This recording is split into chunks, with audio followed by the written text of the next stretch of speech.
እሺ ፕሮግራማችንን መጀመር ይኖርብናል። ዛሬ ክርስትና በኢትዮጵያ በ19ኛው እና በ20ኛው ክፍለ ዘመን በሚለው ርዕስ ላይ አምስተኛ ሳምንታችንን ይዘናል እና እግዚአብሔር 5 መልካም ሳምንቶችን ስለሰጠን ወደፊትም ላለው ፕሮግራም ስለሚረዳን የዛሬን ጊዜ እንዲባርክልን አብረን ጸልየን እንጀምራለን። ለእኔም በዚህ ላለን ወገኖች አንተ መልካም እረኛ ሆነ በዚህ እንድንገኝ ረድተናል። በመንገድ ላይ ያሉትን ወገኖቼን በሰላም ወደዚህ እንዲደርሱ እርዳቸው። ይህን ዝግጅት አንተ ባርክልን። በዚህ ታሪክ ትምህርት ውስጥ ቁም ነገር እንድናገኝ ወደ አንተ አይኖቻችን እንዲቀኑ ለወንጌል ስራም ደግሞ እንድንተጋ ያንተ ፍቃድ በዚህ ዝግጅት ውስጥ ይሁን። ሁሉ ለአንተ ክብር ይሁን በኢየሱስ ክርስቶስ ያው ስም። ባለፈው ሳምንት የጥያቄ ዕድል ሰጥቼ በነበረ ጊዜ መጋቢው መርዳሳ የጠየቀኝ በአፍሪካ መሰረት ጣይ አባቶች እንዳሉ ሁሉ በአፍሪካ መሰረት ጣይ እናቶችስ አልነበሩም ወይ የሚል ጥያቄ ነው እና በታሪክ መጽሐፍት ውስጥ በአብዛኛው ስለ ቤተ ክርስቲያን ስናጠና አባቶችን አንስተን እንመክራለን። ደቀ መዛሙርቱን ሐዋርያትን አንስተን ከዛ ቀጥሎ የምናነሳቸው የቤተ ክርስቲያን አባቶችን ነው እና በዘመኑ የነበሩትን አባቶች የከፈሉትን ዋጋና ያደርጉ የነበረውን አጠቃላይ ክንውን ነው በትምህርታችን የምንገልጸው። ጎን ለጎን ግን ይኸው የቤተ ክርስቲያን አባቶች በየትኛውም ዓለም እንዳሉ ሁሉ እነሱ አቅም እንዲኖራቸው ብቻ ሳይሆን ሴቶች በክርስቶስ ከመሆናቸው የተነሳ በእነሱ ሊከናወን የሚገባውን ስራዎች ሁሉ እነሱን በዘመናቸው አከናውነዋል እና በቤተ ክርስቲያን ውስጥ እናቶች ምን አስተዋጽኦ አድርገዋል፣ በተለይ በአፍሪካ ምድር የሚለውን ለማጥናት ማሰብ አስፈላጊ ነው ያለውን እኔም አጽንኦት ሰጥቼዋለሁ።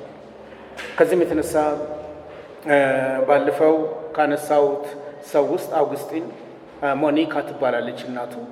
ለቁም ነገርና ለወግ ያበቃቸው ትልቅ ሴት እሷ ናት እና የእሱ ታሪክ ግን ተጽፏል። የእሷ ስሟ ከመጠቀሱ በፊት ሌላ ምንም የሰፋ ነገር ተነግሮላት አያውቅም። የእሷን ፈለግ ወይም እሷ ራሷ ምናልባት ለጢሞቴዎስን ለወግ ያበቁት እናቱና አያቱ እነሱም ሴቶች ናቸው እና የእነዚህ ሰዎች በቤተ ክርስቲያን ታሪክ ውስጥ መኖር ምን ያህል አስፈላጊ እንደሆነና አስተዋጽኦ እንደነበራቸው ማጥናትም ይጠይቃል። እኛም ደግሞ በእግረ መንገዱ እያየን መሄድ አለብን። ጥቂት ነገር ከለስ አድርጌ ወደ መሰረታዊው ስራ ነው የምሄደው። በቴሌግራም ገጻችን ላይ እንዳያችሁት ርዕሴ አውግስጢኖስ ዘነብ እና ትውፊት የሚል ነው እና ዘነብ የሚለው የኢትዮጵያ ስም ነው። ለምን እዛ ውስጥ እንዳደረግኩት በሰዓቱ ላይ አነሳለሁ። ትውፊትን በሚመለከት አንድ ሳምንት ብቻ አይደለም የምንነጋገረው። ምናልባት የሚቀጥሉትም 2 ሳምንቶች አብረን የትውፊት ምንነትና የነበረውን አስተዋጽኦ እናያለን። የአፍሪካ አባቶችን አንስተን ትዝ ይላችሁ ከነበር በግብፅ የተገኘውን ቀለሚንጦስን አንስቼላችኋለሁ። የቀለሚንጦስ ዋና አጀንዳ ኢየሱስ ክርስቶስ እውነተኛ አምላክ ነው የሚል ነው። ኢየሱስ ክርስቶስ እውነተኛ አምላክ ነው የሚል ብቻ ሳይሆን ኢየሱስ ክርስቶስ ፍጹም ሰው ነው የሚለውን ሞጋች እውነት ሲያስተናግድ የነበረ የቤተ ክርስቲያን አባት ነው። አፍሪካዊ ሰው ነው። ኢትዮጵያ በወንጌል ስትደረስ በዓለም ታሪክ ውስጥ የመጀመሪያ ናት ብሎ ማሰብ ልክ አይደለም። አፍሪካውያን በተለይም ሰሜን አፍሪካ ሀገሮች ወንጌል ወደ እነሱ በደረሰበት ጊዜ ሁሉ በርካታ የአፍሪካ ሀገራት በተለይም የሰሜን አፍሪካ ሀገሮች በወንጌል ተደርሰዋል። ከቀለሚንጦስ ሌላ ኦሪገንን አንስተናል። ኦሪገን በተለያየ መጠሪያ ይጠራል። ለማንኛውም ግን የኦሪገን ፍልስፍና ወይም እምነት በነፃ የተቀበላችሁትን በነፃ ስጡ የሚል ነው። በነፃ የተቀበላችሁትን በነፃ ስጡ። እግዚአብሔር የሰጠን በክርስቶስ አማካኝነት ያገኘነው ድነታችን ዋጋ የተከፈለበት ቢሆንም በነፃ ያገኘነው ስለሆነ ያንኑ መልእክት ለሰዎች ሁሉ በነፃ ማድረስ አለብን የሚል አቋም ያለው ለክርስቶስ ራሱን ሰጥቶ ለመኖር በጣም የጓጓ ሰው ስለሆነ በዝሙት ፈተና ውስጥ ላለመውደቅ የራሱን የመሽኛ አካል ቆርጦ የጣለ ሰው ይሄን በማድረጉ የሚደገፍ አይደለም። ቢሆንም ግን ሰዎች የራሳቸው የሆነ ልክ ነው ብለው የሚያምኑት በየዘመኑ የሚነሱ ክርስቲያኖች ግር የሚያሰኝ ድርጊትን ሊፈጽሙ ይችላሉ እና ኃላፊነቱንና መብቱን ለነሱ ነው የምንተውላቸው። ተርቱሊያን ወይም ደግሞ ተርቱሊያን ብለን የምንጠራው በተለይም በስነ መለኮት እውቀቱ የላቀው ሥላሴ ትሪኒቲ የሚለውን ስያሜ የሰየመልን ሰው እሱም አፍሪካ ምድር ላይ የበቀለ አፍሪካዊ መሆኑን በዝግጅት ያሳይቻለሁ። ሲብሪያን ብለን የምንጠራውም ደግሞ ሰው በተለይ ትውፊትን በሚመለከት በኋላ ላይ ለማነሳው መሰረት የጣለልኝ ሰው ነው።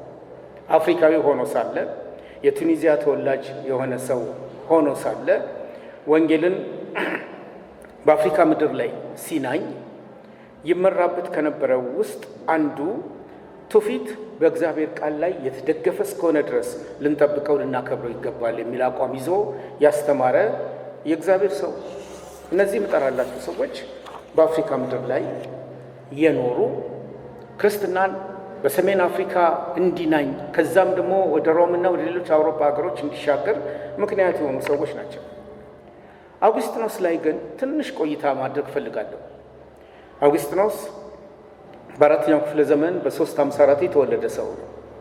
ይሄ ሰው ከልጅነት እድሜው ጀምሮ ንግግሩ ያማረለት፣ አእምሮው የነቃ፣ አስተሳሰቡ የላቀ ሆኖ የተገኘ ሰው ነው። ድነት እንዴት ሊገኝ ይችላል የሚለውን ጥያቄ መጠየቅ የጀመረው እናቱ ከምትኖረው ሕይወት ነው። ሞኒካ ክርስቲያን ከሆነች በኋላ ክርስትናን ኖራው ያለፈች ሴት ናት። ይቺ ሴት በሕይወቱ የሚገጥመውን ጥያቄዎች በአጠቃላይ ለመመለስ ትጥርለት ነበር። እሱ ከሚጠይቃቸው ጥያቄዎች ውስጥ በዋናነት በእኩይ ባህሪ ላይ እና በምንጩ ይሞግታታል። እሷም ብቻ አይደለም፣ ሌሎቹንም እንደዚሁ። ቤተ ክርስቲያን ብላ በምጠራው ማህበር ላይ የራሱን ሙግት ያነሳል። የአዳም ኃጢአትን አስመልክቶ እሱ ራሱ በሚጠይቃት ጥያቄ ጥልቀቱን እያነሳባት የኃጢአት ጥልቀትን እያነሳ እሷን ራሷን ይፈታተናት ነበረ። እሷም ራሷ እናቱ እንድታስብ አቅም እንዲኖራት እና ለሚጠይቃት ጥያቄ ሁሉ ዝግጁ መሆን እንዳለባት የተረዳችው በልጇ አማካኝነት ነው። በልጇ በአውግስጢኖስ አማካኝነት ነው። ይሄ ሰው ግን ከጌታ ጋር ሲገናኝ ተጠምቆ ወደ አገልግሎት ሲገባ በጵጵስና አገልግሎት በሂፖ ራሱን ሲያገኝ የእምነት ተከላካይ ሆኖ ነው የተገኘው። ከዚህም የተነሳ በተለይም ያን ጊዜ የነበሩትን ማንኬኒዝምን፣ ዶናቲዝምን፣ ፕላጂዝም ተብለው የሚጠሩትን የኑፋቄ ትምህርቶች ለመከላከል ያቅሙን ሁሉ አድርገዋል። የዕቅበተ እምነት ዋና ሰው ስለሆነ የሮም በጠላት እጅ መውደቅና መውደም፣ ሮም ወድማለች፣ በጠላት እጅ ወድቃለች። ለዚህ ምክንያቱ አረማውያን ይሄ የደረሰብን ክርስትና የሚባል እምነት በዙሪያችን እየሰፋ ስለመጣ ነው ብለው ወስነዋል፣ ጽፈዋል። ክርስትና አዲስ እምነት ሆኖ የአረማውያንን እምነት መቋቋም ስለጀመረ አማልክቶቻችን ሮም እንድጠፋ ምክንያት ሆነዋል ብለዋቸዋል።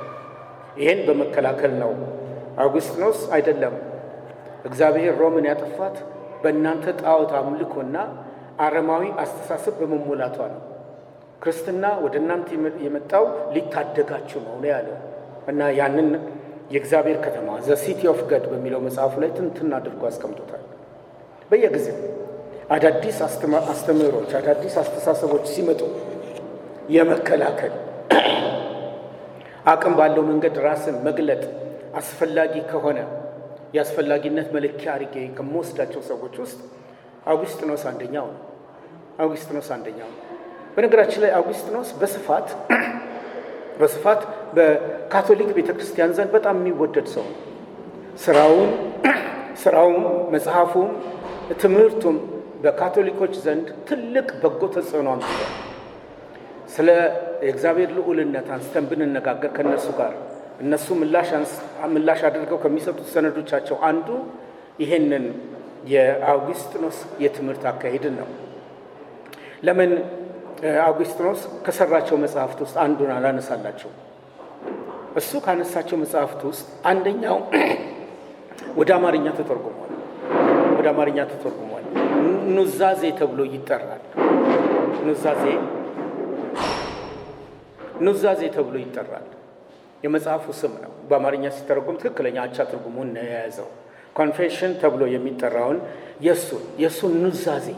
የእሱን ኑዛዜ በአማርኛ ተጽፎልን ታትሞ ወጥቷል።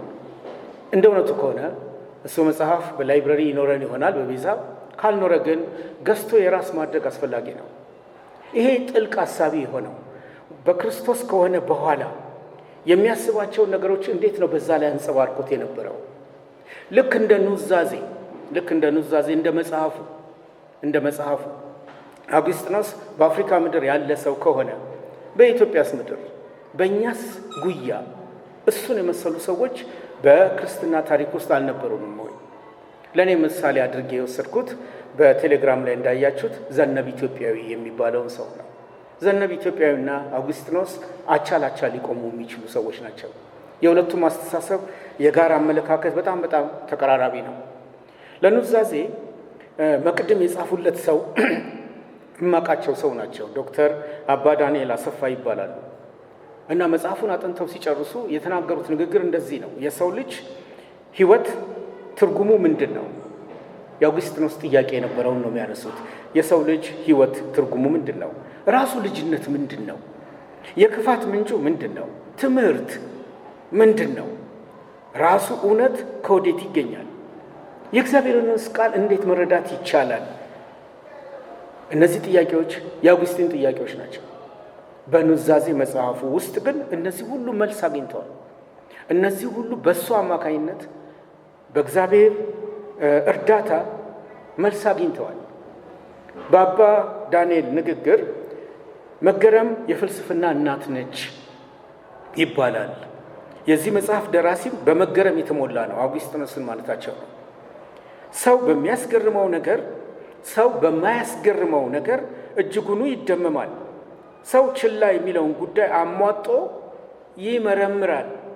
ሰው ችላ የሚለውን ጉዳይ አሟጦ ይመረምራል ካለ በኋላ በሚደነቅ የመተንተን ችሎታ ወይ ጉድ በሚያሰኝ ሙግት በተዋጣ ክህሎት ያትታል። የአንድ ሰው የሕይወት ታሪክ በራሱ በባለቤቱ ወይም በሌላ ደራሲ ሊጻፍ ይችላል። በሁለቱም መንገዶች ግን ስለ አንድ ሰው ሕይወት እንማራለን። ግለ ታሪክን በሚመለከት አባ ዳንኤል ለአውግስጢን በጻፈው ኑዛዜ ላይ የመሰከረለት ምስክርነት ነው። ግለ ታሪኮች የሚጠቅሙ ስራዎች ናቸው። በነገራችን ላይ የሚቀጥለው 15 ቀን ሚያዝያ 5 ከሰዓት በኋላ የወንድማችን ጌታቸው በለጠ ግለ ታሪክ ይመረቃል እና በእግረ መንገዱ እሁድ ከሰዓት ዝግጅት ቢኖራችሁ ብትኖሩ በዚሁ መናገር እፈልጋለሁ። በአባ ዳንኤል ንግግር ውስጥ ከሚነሳው ነገር አንዱ ደራሲው የተሰማውን ስሜት፣ በልቦናው የሚያስታውሰውን፣ በህልሙ የታየውን፣ የተመኘውን በሙሉ መዘርዘር ይችላል። ይህም መጽሐፍ እንዲህ አይነት ገጽታ አለው። አውግስጢኖስ ህልሙንም ጭምር ነው ጨምሮ የሚናገረው መጽሐፍ ውስጥ። ምንም የተደበቀ ነገር በህይወቱ የለም። የህይወቴ ታሪክ የሆነው ኑዛዜ ነው የሚለው ለሰው እንዲያነቡ ብሎ አይደለም የጻፈው። ለእግዚአብሔር የሚናገረውን እንዳለ እንደወረደ ጽፎ ያለ ሰው ነው። እሱ በጻፈው መጽሐፍ ውስጥ ነው ታዲያ ከኑዛዜዎቹ ውስጥ አንድ ሁለቱን ልነግራችሁ የምፈልገው። አንደኛው ኑዛዜ 1 ያልኩት ዛሬም ትቢያና አመድ ለሆነው እንደኔ ላለው ሰው በምህረት ፊት ካንተ ጋር እንድነጋገር ፍቀድልኝ። እነሆኝ በሚያፌዙብኝ ሰው ፊት ሳይሆን በአንተ ምህረት ስር ነኝና የምናገረውን እናገር ዘንድ ፍቃድ ይሁን። በፊት ቀልዬ መዘባበቻ ሆኜ ብገኝ እንኳን አንተ ወደ እኔ ስትመለስ ትራራልኛለህ። አቤቱ ጌታዬና አምላኬ ምን ማለት ይገባኛል? ነገር ግን ወደዚህ ሙት ሕይወት ወይም ሕያው ሞት ከወዴት እንደመጣው እኔ አላውቅም። እውቀቱ አይኑረኝ እንጂ የምህረት ማጽናናት ከመጀመሪያው አንስቶ ጠብቆናል። እኔም ራሴ በማላስታውሰው መንገድ ከሥጋ ወላጆቼ እንደሰማሁት ሰዓቱ ሲደርስ በእነርሱና በእነርሱ በኩል ፈጠርከኝ። በወተት የተሞላው ጡት የእናቴም ሆነ የሞግዚቴ አልነበረም። ነገር ግን አንተ በሰብአዊ ወተት የብላቴና ምግብ አዘጋጅተ ሁሉን ነገር በምታስተዳድርበት ስርዓትና ችሮታ መግብ አሳደከኝ። ከሰጠኸኝ በላይ እንዳልመኝ ያስተማርከኝ አንተ ራስህ ነህ። እንደዚሁም ያሳደከኝ ከተቀበልኩት ሊያካፍሉኝ የወደዱት ባንተው ምክንያት ነው ይላል። ስለ ራሱ ሲያስብ የኖረውን ጥልቅ በሆነ መንገድ ሲፈትሽ የሆነለትን የተናገረበት አካሄድ ነው። ይሄ ኑዛዜው። ከዚህ ኑዛዜ ሌላ እንደ ሁለተኛ ኑዛዜ አድርጌ የወሰድኩለት ላንተ ምንም እኩይ የሚባል ነገር የለም። ብዙ ጊዜ ስለ ኢቭል አንስተን የምንነጋገርበት መሟገቻ ነጥቦች እንዳሉ እናውቃለን። አውግስቲን ግን ስለ እኩይ ወይም ደግሞ ስለ ክፉ ሲናገር በዚህ አይነት መንገድ ነው የሚገልጸው። ላንተ ምንም እኩይ የሚባል ነገር የለም። ላንተ ብቻ አይደለም፣ በፍጥረትም ሁሉ የለም። ምክንያቱም አንተ ያሰናዳህለትን ስርዓት ሊያፋልስና ሊያበላሽ የሚችል ምንም ነገር የለም። ነገር ግን ከፍጥረቶቹ በከፊል አንዳንድ ነገሮች ከሌሎች ጋር ህብር ስለሌላቸው እንደ እኩይ ይቆጠራሉ። ይሁን እንጂ እነዚህ ነገሮች ከሌሎች ጋር ህብር አላቸው፣ በመሆናቸው መልካም ናቸው፣ በራሳቸው መልካም ናቸው። በአካላዊ ተፈጥሮነቱ ምድራዊ የምንለውና ዝቅተኛ ክፍል አድርገን የምናስበው በደመናትና ነፋሳት መልክ ከምናየው ሰማይ ጋር ስምምነት ያለው ምድራዊው አካልም የራሱ የሆነ ህብር አለው። እንግዲህ እነዚህ ነገሮች መሆን አይገባቸውም ማለት ከኔ ይራቅና ከነዚህ በስተቀር ሌላ ምንም ማየት ባይገባኝ እንኳን በእርግጥ የተሻለውን መመኘት ይገባኛል። ይህም ሆኖ ግን ለነዚህ ብቻም ቢሆን አንተን በሙሉ ልቤ ማመስገን አለብኝ ይላል። ክርስትና ጠሊቅ ሐሳቢ መሆኑን ነው የሚያሳየው። ወደ ክርስትና እምነት ስንመጣ ፍዘት በእኛ ላይ ጨምሮ ከሆነ ጤነኛ እንዳልሆን አመላካች መሆኑን ነው የሚያሳየው። ዳግም የመወለድ ትልቁ ጉልበት አጥርቶ ከማሰብ ጋር የተገናኘ መሆኑን የሚያሳይ ነው። አውግስቲን የተናዘዛቸው ኑዛዜ ያላቸው መቶ ልክ ናቸው ማለት አይደለም። ግን ባሰበው እይታ ውስጥ ያስቀመጣቸው ነጥቦች እኔ እንዴት ሳላስበው ቀረው የሚለውን ግምት ውስጥ ይከታል። እንደ መጨረሻ ከብዙ ኑዛዜዎች ውስጥ እንደ መጨረሻ ለዚህ ሳምፕል የወሰድኩት በምዕራፍ 27ኛው ላይ ያለውን ነው። ምን ነው ዘግይቼ አንተን ማፍቀሬ፣ እነሆ አንተ ከኔ ጋር ነበርክ፣ እኔ ግን ካንተ ጋር አልነበርኩም።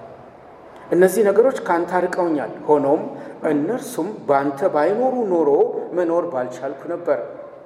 ድምፅህን ከፍ አድርገህ ጮክልኝ፣ ጠራህኝ፣ ድንቁርናዬን በኃይል ከፈትከው፣ ጸዳልህን ልከ ሸፈንከኝ፣ ተንፍሼም ሳብኩት፣ ተከትዬህም ቃተትኩ፣ ቀመስኩ፣ ተራብኩ፣ ተጠማው፣ ዳሰስኩ ይላል። እነዚህ የማነሳላችሁ የጥልቅ ሐሳቢነቱን አቅም እንዴት አድርጎ እንደገለጸው ነው። ጥልቅ ሐሳቢነት ከአውሮፓ አይደለም የመጣው። ጥልቅ ሐሳቢነት የነጮች መገለጫም ፈጽሞ አይደለም፣ የሰው ልጆች ሁሉ እንጂ። የሰው ልጆች ሁሉ መሆኑን ከሚያሳየው ነገር ውስጥ አንዱ ከአንደኛው እስከ አራተኛው ባለው ክፍለ ዘመን አፍሪካ በክርስትና የምትጠራቸው አባቶቿ፣ እናቶቿ ይህን እውነት ተረድተው እንደነበረ መረዳታችን ነው። ክርስትናን በኢትዮጵያ የታሪክ ገለጣ አያይዘን ልናዳብረው እንግዲህ ሊገባን ነው። ስናዳብር በኢትዮጵያም አጥልቆ ሐሳቢዎች ለመንፈሳዊ መረዳት የተለየ ትኩረት በመስጠት እግዚአብሔርን በነፃነት የሚሞግቱ የሚከራከሩ አልነበሩም ወይ? ወደ ጸጋው ዙፋን ፊት በድፍረት መግባት እንችላለን የሚለውን የመተማመን ቃል ከልጅነት መብት ጋር አስተያይተው ግንዛቤያቸውን ያስተማሩ ሰዎች አልነበሩንም ወይ? ይህን ማነሳው በ19ኛው እና በ20ኛው ክፍለ ዘመን ያሉትን ብቻ ቀንብቤ ነው። ወደ ሰው ጆሮ ሲደርስ ግርታን፣ በቀጥታ ወደ እግዚአብሔር ሲመጣ ደግሞ እረፍትን የሚሰጡ አስተሳሰቦችና እውነታዎች በኢትዮጵያውያን ክርስቲያኖች ዘንድ አልነበሩም ወይ? ይህን ለመመለስ ያለን ምላሽ ነበሩ። ሳንዘምርላቸው፣ ሳናቃቸው፣ ሳንጠራቸው ተዳፍነው አልፎ ይሆናል እንጂ ክርስትናን በኢትዮጵያ በምናጠናበት ጊዜ እነዚህን ሰዎች ግምት ውስጥ ከተን ከተጻፈው ሰነድ ከሰማነው ትውፊት ጋር አጣጥመን ማቅረብ ይኖርብናል። በኢትዮጵያ አውድ ስመነዝር ዘነብ ኢትዮጵያዊን አግኝቼዋለሁ። ዘነብ ኢትዮጵያዊ የሚለውን አግኝቼዋለሁ። ዘነብ ኢትዮጵያዊ የሚለው የአባቱ ስም ኢትዮጵያዊ ሆኖ አይደለም። በታሪክ ውስጥ ስለ አባቱ ምንም የጻፈው የአባቱንም ስም ገልጾ ስለማያውቅ ብቻ ነው። ራሱን የሚገልጸው በዘነብ ኢትዮጵያዊ ስለነበር። የ19ኛው ክፍለ ዘመን ክርስቲያን ነው። የአፄ ቴዎድሮስ ጸሐፊ የነበረ ነው። ጸሐፊ ትእዛዝ ሆኖ ያገለገለ ሰው ነው። ይህ ሰው 2 መጽሐፎችን ጽፎልናል። አንደኛውን መጽሐፍ አመሰግናታለሁ ክሪስ ሰይፉ ሰጣኛለች ከ15 ዓመት በፊት። እሱም መጽሐፍ ነው የተጠቀምኩት። በ1924 የተጻፈ መጽሐፍ ነው። መጽሐፈ ጨዋታ መንፈሳዊ ወስጋዊ የሚል ነው እና መጽሐፈ ጨዋታ ያለው የጨዋታ መጽሐፍ ማለት አይደለም። አጥልቆ እሳቢዎቹን በመንፈሳዊም በስጋዊ መንገድ ላይ እንዴት እንደዘረዘረ የሚያሳይ መጽሐፉ ነው። ሌላው ስለ አፄ ቴዎድሮስ የጻፈው መጽሐፍ ነው። ስለ አፄ ቴዎድሮስ የጻፈው መጽሐፍ ግን እስካሁን መጽሐፉ ነው የሚነገርለት እንጂ መጽሐፉ በሰዎች እጅ አልገባም ወይም ደግሞ አልተገኘም። የጻፈው ሰነድ አልተገኘም። ይሄ ሰው ጣሊያን ከገባ በኋላ ይሄ መጽሐፍ አሁን ያልኳችሁ መጽሐፍ በእጅ ኮፒ እየተደረገ ነው ሲሰራጭ ነው። ከዛ በኋላ ነው በ1957 እንደገና የህትመት ብርሃን አግኝቶ ተደጋግሞ የተነበበው። እኔ የተጠቀምኩት የ1995ቱን መጽሐፍ ነው። ዘነብ ክርስትና ተኮር በሆኑ ጉዳዮች ላይ ምንድን ያስተላለፈልን ጭብጥ? ትምህርተ እግዚአብሔር ላይ ምንድን የተናገረው? ትምህርተ ሥላሴ ላይ ምንድን የተናገረው? ትምህርተ ክርስቶስ ላይ ምን አስተላልፏል? በዛው በትምህርተ ሰውነት ሰው ምንድን ነው በሚለው ላይ ተናግሮ የነበረው ነገር ምንድን ነው? በጣም አጠር ያለ መጽሐፍ ግን ብዙ ቁም ነገሮችን ከያዙት ውስጥ 1-2ቱን ላወራችሁ ፈልጋለሁ። እንደ መረጃ አንድ መወስደው ከሱ ሰነድ እንደዚህ ይላል። ከቶ ልጅነት አይቀርም ይላል። ኢየሱስ ክርስቶስ ላይ ሲናገር ነው። ከቶ ልጅነት አይቀርም። ኢየሱስ ከዮሐንስ ጋር ይጫወት ብሎ ከዮርዳኖስ ባህር ላይ ወደቀ ይላል። ኢየሱስ ከመጥምቁ ዮሐንስ ጋር ይጫወት ብሎ ዮርዳኖስ ባህር ላይ ወደቀ። በእርሱም ድንጋጤ ሰማይ ተከፈተ፣ አባቱም በላይ ሆኖ ልጄ ወዳጄ ሲል ዋለ ይላል እና ዮሐንስና ኢየሱስ ሲታገሉ ኢየሱስ ዮርዳኖስ ባህር ላይ ወደቀ እና በዛ ጊዜ በተፈጠረው ድንጋጤ ሰማይ ተከፍቶ አባቱ ደግሞ ልጄ ወዳጄ ሲል ዋለ። ይሄ ካለ በኋላ ይሄ ሰው መንፈስ ቅዱስም እርግብ ሆኖ በራሱ ላይ ዋለ። ዮሐንስ እነሆ የእግዚአብሔር በግ እያለ ለምን ያሳየዋል? ያለ ጊዜው ይታረድ ብሎ ነው ወይ? ቢታረድስ የታደሉት የተመረጡ ጀግኖች ይበሉታል እንጂ ፈሪ አይበላውም ይላል።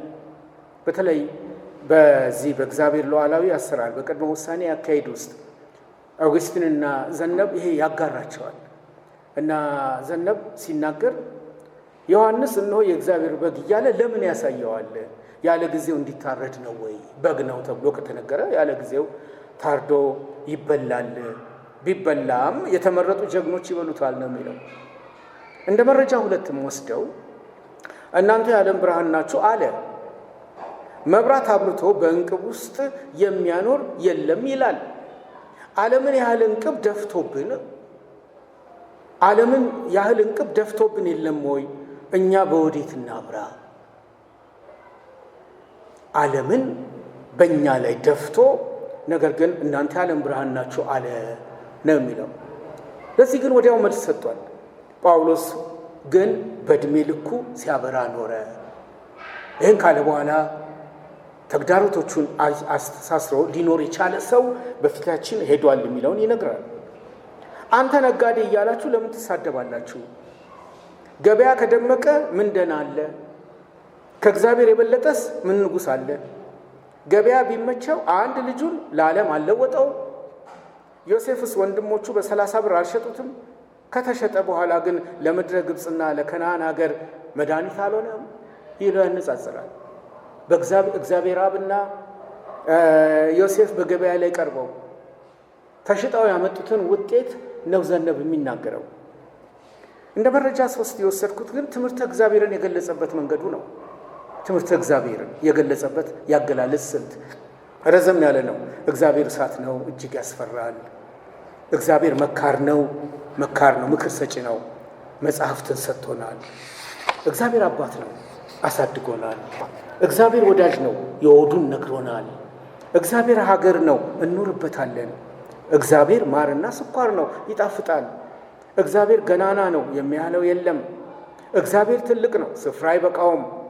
እግዚአብሔር ጥልቅ ነው፣ በዋና አይገኝም። እግዚአብሔር ፋሲጋ ነው፣ ለሁሉ ታርዷል። እግዚአብሔር ዓመት በዓል ነው፣ ለሁሉ ደስታ ነው። እግዚአብሔር ጨው ነው፣ ሁሉን ያጣፍጣል። እግዚአብሔር ክረምት ነው፣ ሁሉን ያበቅላል። እግዚአብሔር አይጠረጠርም፣ ሁሉን ያውቃል። እግዚአብሔር አይዘነጋም፣ ድካም የለበትም። እግዚአብሔር አይሰጋም፣ የሚያለው የለም። እግዚአብሔር የሰው ሎሌ ነው፣ በክረምት ለማብቀል በበጋ ለማብሰል የተዘጋጀ ሰራተኛ። እግዚአብሔር እንግዳ አይደለም፣ ከጥንት የነበረ ነውና። ምስጋና ይሁን ለአብ ለወልድ ለመንፈስ ቅዱስ፣ ጥንት ለነበረ አሁንም ላለ ኋላም ለሚኖር ይላል። የትምህርተ እግዚአብሔር አገላለጽ በስነ መለኮት ትላልቅ ድርሳናት ከጻፉት በበለጠ ይሄ ሰው በዚህ አይነት መንገድ ጥልቅ መረዳቱን ትምህርተ እግዚአብሔርን በሚመለከት የኛ ኢትዮጵያዊ ወገናችን በዚህ መንገድ ገልጾታል። የመጨረሻ ላንሳ። ሰይጣን በይሁዳ ልብ ገብቶ ክርስቶስን ቢያስገድል ምን ተጠቀመ? ዘነብ ነው ይሄን የሚለው። ሰይጣን በይሁዳ ልብ ገብቶ ክርስቶስን ቢያስገድል ምን ተጠቀመ? ገንዘቡን ሁሉ ተዘረፈ እንጂ። ደባ ራሱን ስለ ድግሱን እንደሚሉት ሁሉ እርሱ እጅግ ተጎዳ እንጂ ማ ተጎዳለት? ከገነት የዘረፈው ገንዘብ ሁሉ ተመልሶ ገነት ገባ ብሎ ነው የጻፈው። ይሄ የጥልቅ ሐሳቢ ውጤት ነው። ይሄን ማንሳው ከምን ጋር በተገናኘ ነው? በአፍሪካ አባቶች ነበሩን ብለን ስንል በኢትዮጵያም በተመሳሳይ መንገድ እግዚአብሔር ያደላቸው ያበለጸጋቸው ሰዎች አሉ። ያኔ የነበሩትን ባላነሳላችሁ በአንደኛው በሁለተኛው በሶስተኛው በአራተኛው ክፍለ ዘመን ግን ከሺህ ዓመታት በኋላ በኢትዮጵያ ምድር ላይ ብርሃን የተገለጠላቸው ሰዎች በዚህ አይነት መንገድ ክርስትናን አሻግረዋል። ማየት፣ ማወቅ፣ ማንበብና ከውስጡ መፈልፈል የሁላችን ኃላፊነት ነው የሚሆነው። ይህን ስናገር ታዲያ ወደ ትውፊት እንድንሸጋገር ፈልጌ ነው። ትውፊት ምንድን ነው? ክርስትናና ኢትዮጵያ ብለን ስንል ከትውፊት ጋር የሚያስተሳስራቸው ጉዳይ ምንድን ነው? እሱን ለመረዳት ወይም ይሄን ርዕስ ቅድሚያ ለመስጠት ያስገደደኝን ሁነኛ ነገር መናገር የሚኖርብኝ ይመስለኛል። አንደኛው ሁነኛው ነገር ወንጌላውያን ክርስቲያኖች ትውፊት አይገራንም፣ አይገዛንም፣ ለእኛ ምንም መለኪያነት የለውም የሚለው አቋማችን በየትም ቦታ ላይ እየተንጸባረቀ አሁንም የደረሰ ስለሆነ ነው። ይህ ነገር አሳስቦኝ ስለነበረ በ2004 ለእውነት እንቁም በሚለው መጽሐፌ ላይ ትውፊትና የኔ ድርሻ ምንድን ነው ብዬ አንድ ጥሩ መጣጠፍ እንደጻፍኩ አስታውሳለሁ። ከሱ ቆጥቤ ያነሳሁትን መግቢያ አድርጌ ወደ እናንተ ላድርስ። ከዛ በኋላ ቤተ ክርስቲያንን እወቅ በማለት የጻፈው ጸሐፊ ለትውፊት የሰጠውን ትርጓሜና ትንታኔ እንከን ባገኝበትም እንከኑን ግርዱን አስወግጄ ፍሬ ነገሮችን በሚቀጥለው ሳምንት ወደ እናንተ አደርሳለሁ። ትውፊትን ስንረዳ ብዙ መልካምና ክፉ ነገሮች ከእጃችን ላይ ያረፉት በአንድ መንገድ ብቻ ነው። አሁን ላለነው ለዚህ ትውልድ በቅብብሎሽ በዚህ መንገድ ከትውልድ ወደ ትውልድ ተቀብለን የምናቀብለው ምናችንን ነው? ባህላችንን ነው። ባህል አንድ ቃል ነው፣ ግን በውስጡ ያጨቀው ትንታኔ በጣም ሰፊ ነው። ካልቸር ብለን የምንጠራው በቅብብል ከተገኘ ጥቅል ሀብታችን ውስጥ ባህላችን አንዱ ነው። ባህል ኑሮ ማለት ነው፣ ማንነት ማለት ነው። አኗኗራችን እና አስተሳሰባችን የተቀየሰበት መንገድም ማለት ነው ባህል። ስለዚህ አስተሳሰቤን ሳላስተውል ሳላቅም ከግምትም ሳላስገባ ህብረተሰቡ በቀረጸኝ መንገድ እየኖርኩ ነው ያለሁት ዛሬም ጭምር። እሱ ማለት ነው አስተሳሰባችን የለዘበበት ወይም የከረረበት፣ የነገ እይታችን ግልጽ ያለበት ወይም የደበዘዘበት፣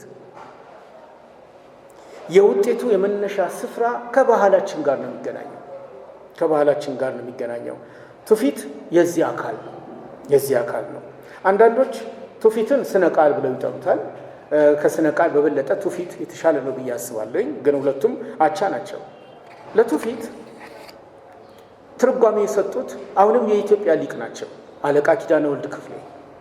ከአለቃ ኪዳነ ወልድ ክፍሌ ከደስታ ከሳቴ ብርሃን ጋር ከሌሎች የኢትዮጵያ ሊቃውንት ጋር ምን ያህል ትውውቅ እንዳለን ባላቅም እኚህ አለቃ ኪዳነ ወልድ ክፍሌ ግን የእግዚአብሔር አብሮትና ብርሃን በተለይም ከአለቃ ታየ ከሚባሉት ሰው ጋር የነበራቸው አብሮነት በመዝገበ ቃል ትርጉማቸውም ላይ ተገልጧል። እሳቸው ሲተረጉሙት ትውፊትን ልማድ፣ ትምህርት፣ ወግ፣ ታሪክ፣ ሃይማኖት፣ ስርዓት ከጥንት ከአበው ሲያያዝ ሲወርድ ሲዋረድ ቃል በቃል ሲዋረድ የሚለውን ከውርደት ጋር አገናኝተን አይደለም፣ ሰንሰለቱን ጠብቆ ከመሄድ ጋር ነው የምናመጣው። ቃል በቃል ሲነገር የመጣ ነው የሚለው ገጽ 396 ትክክለኛ ትርጉም ነው። እኔም በዚህ ተገርቼ ነው ፊታችሁ የቆምኩት። ቃል በቃል ሲነገር የሚለው ግን የሚደምቅ መስመር ነው። ቃል በቃል ሲነገር ትውፊት ከትውልድ ወደ ትውልድ የሚተላለፈው ምሳሌዎችን ከትረካ ጋር በማጣጣም ነው። ባህሪው ይሄ ነው። አባባሎችን ከንግግር ጋር በማዋዛት ነው። ተረቶችን ለማመሳከሪያና ለማስተማሪያ በማደርጀት ነው። ታሪክን በመፈተሽ መነሻና መጠቅለያውን ምክንያታዊ አድርጎ በማቅረብ ነው። የማይጠግበውን የሰው የመጠየቅና የመመርመር ፍላጎት በራሱ መንገድ ለመፍታት የሚያግዝ የህብረተሰቡ አካል ነው። ስለዚህ ትውፊት እኔነቴን የሚቀርጽበት እኔን ለመቅረጽ የሚረዳ ሀብቴ ነው ማለት ነው። ለእኔ ብቻ አይደለም ሀብትነቱ፣ ለሁላችንም ነው ሀብቱ። ይሄ ሀብት ግን ሳናስተውለው ቃል በቃል እየተላለፈ የመጣ ሀብታችን ነው። ሲተላለፍ ራሴን መነሻ ባደርግ ወይም ራሳችሁን የዛሬ ሰው አድርጋችሁ ወደኋላ ብትመልሱ አባታችሁን ነው የምታነሱት። አባታችሁን ብቻ አታስቡ፣ አያታችሁን ነው የምታስቡት። አያታችሁን ብቻ አይደለም፣ ቅድመ አያታችሁን፣ ሽማታችሁን፣ ምዝላታችሁን፣ እንጅላታችሁን እያላችሁ አዳም ጥግ ነው የምትደርሱት። እነዚህ ሁሉ የሰው ልጆች ባሉበት ቦታ በተመሳሳይ መንገድ ከትውልድ ወደ ትውልድ እየተላለፉ መጥተዋል።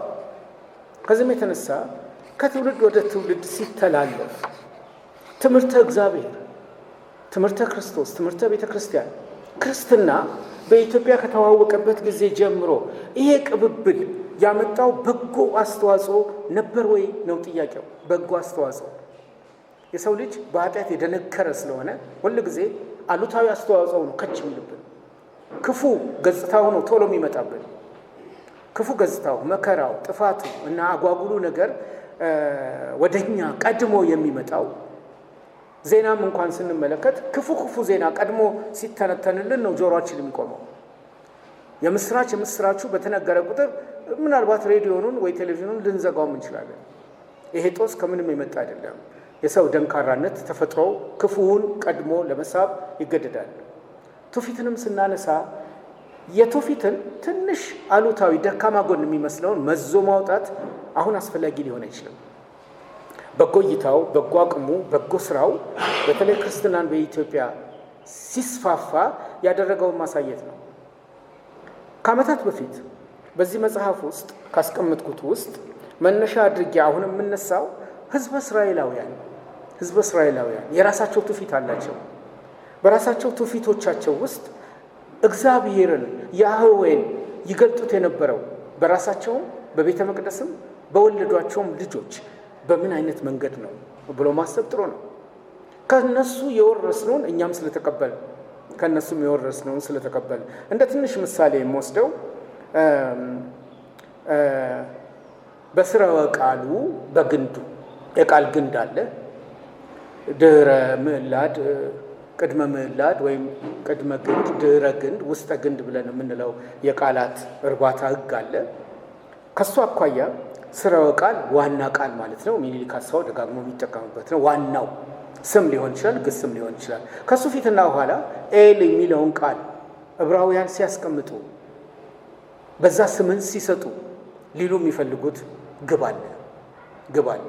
ኤል በዕብራይስጡ የትርጓሜ ሂደት እግዚአብሔርን አመላካች ነው። በዛ ውስጥ ተስፋቸውን፣ ድጋፋቸውን፣ መዳኘታቸውን፣ መታመናቸውን፣ መደመጣቸውን የራሳቸውንም ጥንካሬ እግዚአብሔርንም ጥንካሬ ለመግለጽ ሲፈልጉ በስም ዝርዝር ውስጥ ይህን ይከታሉ።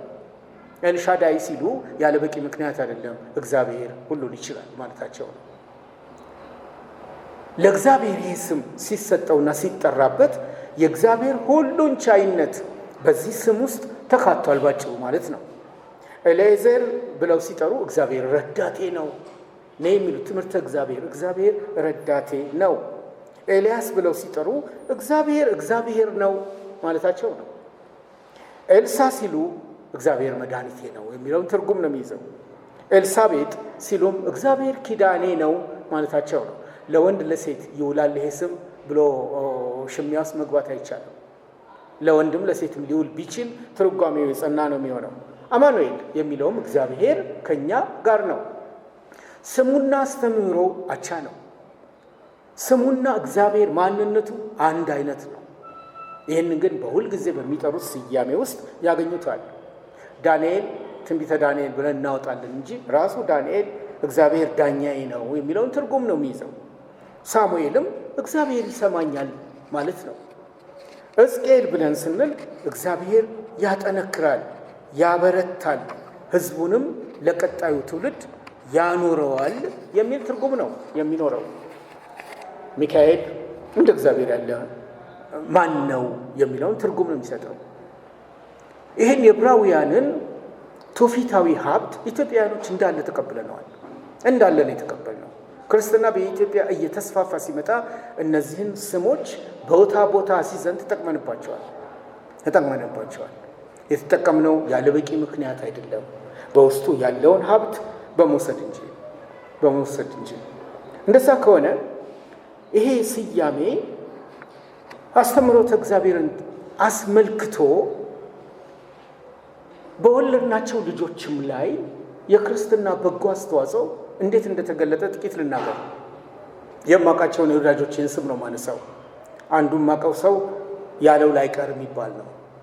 ያለው ላይቀር አቶ ማነ ያለው ላይቀር ብለው ለልጃቸው ትልቅ ሰው ነው ሲናገሩ ያሉት የእግዚአብሔርን ታማኝነት ለመግለጽ ነው። ያለው ላይቀር ስም ብሎ እሱ ተሸክሞት ቢዞርም ስሙ በተጠራና ከስሙ ጋር ግንኙነት ባለው ቁጥር የሰው ልጆች እግዚአብሔር ያለው አይቀርም። ምንም ማሻሻል አይቻልም። ብንጾም፣ ብንጸልይ፣ ብንፈራገጥ እግዚአብሔር ያለው ይጸናል የሚል ትርጉም ነው ያለው። ማን ያዘዋል? ለግለሰብ የተሰጠ ስም አይደለም፣ ለልዑሉ ለእግዚአብሔር ነው። አንዳንድ ሰዎች ግን ማን ያዘዋል የተባለው ሰው የግላቸው መጠሪያ ነው ብለው ስለሚያስቡ እኔን የሚያዘኝ የለም ብለው ይላሉ። እነሱ ጎምዳ ሀሳብ ነው የወሰዱት። ምን ተስኖት የእግዚአብሔርን ቻይነት፣ ማን ተጋፍቶት የእግዚአብሔርን ኃያልነት፣ ማን አክሎ የአክስቴ ልጅ ነው የእግዚአብሔርን የበላይነት ነው የሚያሳየው። አባባ ኃይሉ የኔን ስም ያወጡት ማን አክሎ ብለው ለልጃቸው ሲጠሩ የፈለጉት እግዚአብሔርን ነው። አንተን እግዚአብሔርን ማን ያክልሃል የሚል ነው። እንዲህ ከሆነ እሱ እግዚአብሔር ራሱን ያለ ምስክር አልተወም ማለት ነው። እግዚአብሔር ያለ ምስክር ራሱን አልተወም ብለን የምናነበው ጥቅስ ብቻ አይደለም። ክርስትና በጎ ተጽዕኖ በኢትዮጵያ ምድር ላይ ባኖረ ቁጥር ከምናገኛቸው ሀብቶች ውስጥ አንዱ ይሄንን ነው። ከዚህ ጋር በተገናኘ እናንተን ራሳችሁን ብጠይቅ እግዚአብሔር ተኮር የሆነ ምሳሌያዊ ንግግር ንገሩኝ ብል ምን ልታነሱልኝ ትችላላችሁ? ምሳሌ ልስጣችሁ። እግዚአብሔር ሲጥል እናት ምሳሌያዊ ንግግር ታውቃላችሁ ብዬ ስለማምን ነው። እግዚአብሔር ሲጥል እናት ትስማለች፣ ታቅፋለች ነው? አታነሳም። እግዚአብሔር አይጣል እንጂ እግዚአብሔር ከጣለ እቺ እናቴ ብላችሁ የምትሏት በጣም ፍቅራችሁን ፍስስ የምታደርጉላት እሷም ከእግዚአብሔር ጋር ነው የምትስማማው። አታነሳም። እንደ ፍጥርጥር እግዚአብሔር ሲጥል እናት አታነሳም። የእግዚአብሔርን ውሳኔ የጸና መሆኑን ነው የሚገልጠው። ለምን ላለው ስልቻውን ጫን ላለው ኮርቻውን አይነሳውም። የእግዚአብሔርን አቅራቢነት ያሳያል። በጣም አጥበን ክህሎትንና አቅምን ይገድብ ይሆናል ብላችሁ ብትሉ እሱ በራሱ እይታ በሌላ መንገድ በሌላ ትንታኔ ሊታይ ይችላል። ላይሞት ይፈራል፣ ላይድን ይሸሻል። በደንብ አስቡት። ላይሞት ይፈራል፣ ላይድን ይሸሻል። ሰው ያስባል፣ እግዚአብሔር ይፈጽማል። በማን ላይ ተቀምጠሽ እግዚአብሔርን ታምያለሽ? በእግዚአብሔር ቢቆጡ በጨለማ ቢያፈጡ ምን ያመጡ?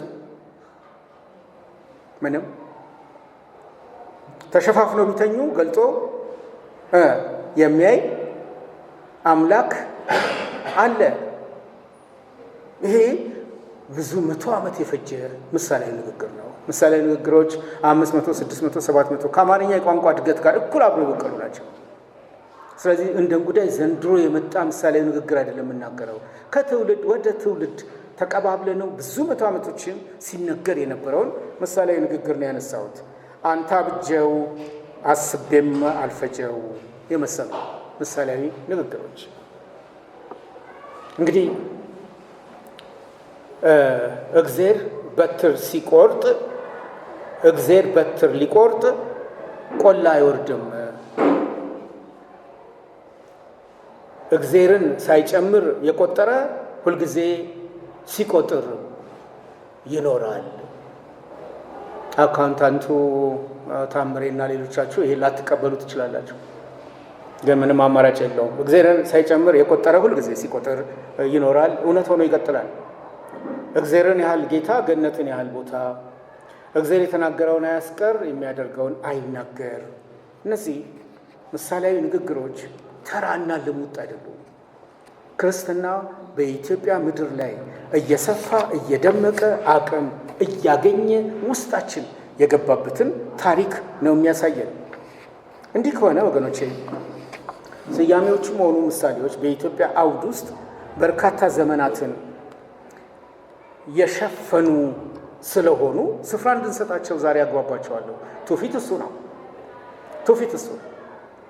ትውፊትን ከክርስትና ጋር አብረን የምናይበት ቀናችን የመጪውንም 2 እሁዶች ስለሚይዝ በርካታ ሰነዶችን ወደ እናንተ እያደረስኩ እኔም ራሴን ሞግታለሁ፣ እናንተም ራሳችሁን እንድትፈትሹ አደርጋለሁ። 10 ደቂቃ ስላለኝ አስተያየት ማዳበሪያ ነጥቦች እንድታነሱልኝ